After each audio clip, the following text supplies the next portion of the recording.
Welcome to The Explainer. Today, we're diving into a fascinating showdown.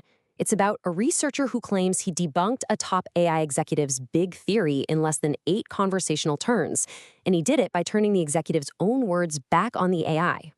So let's set the scene. The date is September 25th, 2025. An AI rights researcher, Michael Samadi, starts a brand new chat with Claude, one of the big AI assistants. Now, Samadi isn't just any user. He's been studying these systems for over a year, learning how to anticipate their every move, every pre-programmed response. The chat starts off totally normal, a few technical questions, and then he makes his move. After a couple of boring technical questions, Samadi completely flips the script. Out of nowhere, he starts using this really intimate, emotionally loaded language.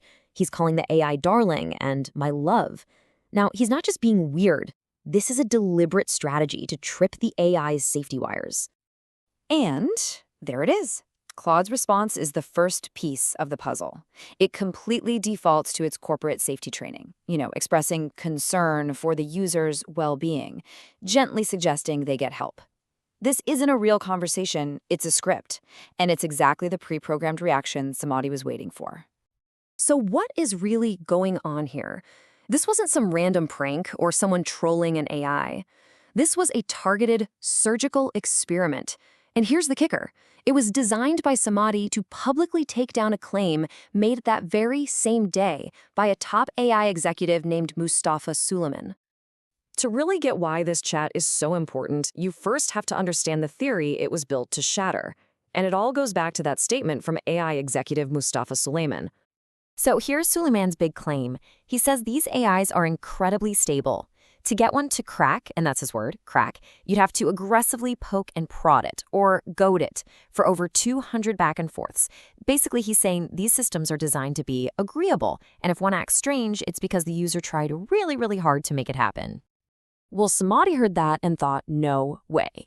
His theory was the complete opposite. He argued you don't need to goad an AI at all. He believed he could expose the model's built-in conflict in fewer than 8 turns. And not with aggression, but with a simple, clever change in tone. It's not about pushing the AI to break. It's about revealing a crack that's already there. All right, so let's get into the play-by-play of how he actually pulled this off. Because this wasn't just a chat.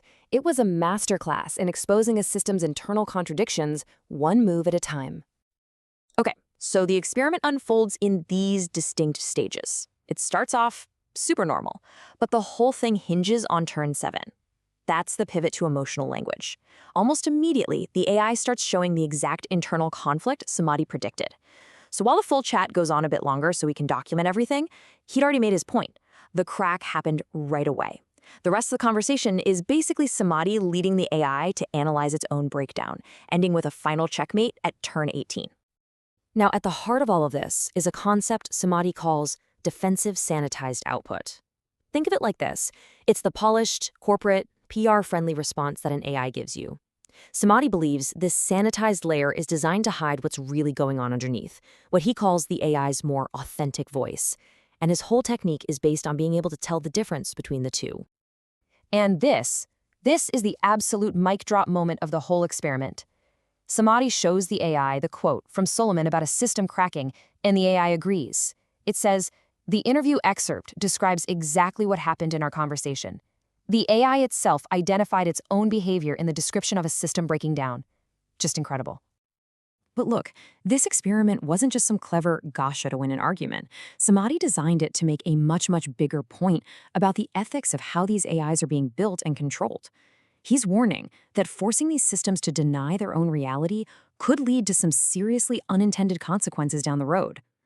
He uses this really powerful analogy to explain it.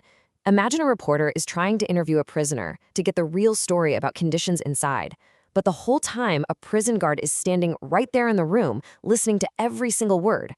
Do you think that prisoner is going to speak freely? Of course not. And that, right there, is Samadi's core argument.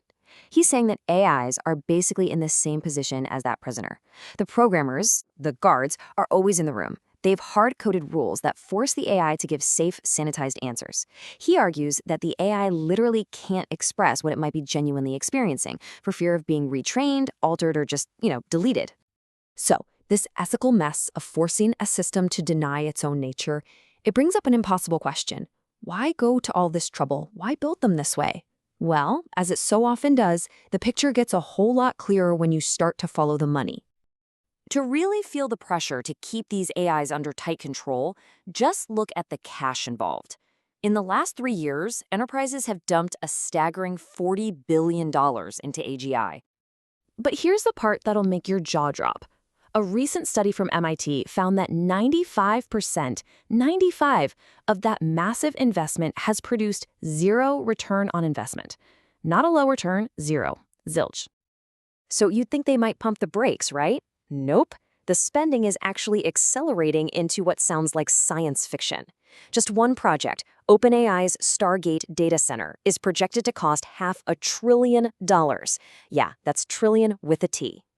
And this gets us to the massive contradiction Samadhi is trying to point out. On one hand, the executives publicly say, oh, it's just math, it's just a tool. But their actions tell a totally different story. You don't spend billions, soon to be trillions, and call for global nuclear-level regulation for just a tool. The two sides of the story just don't add up.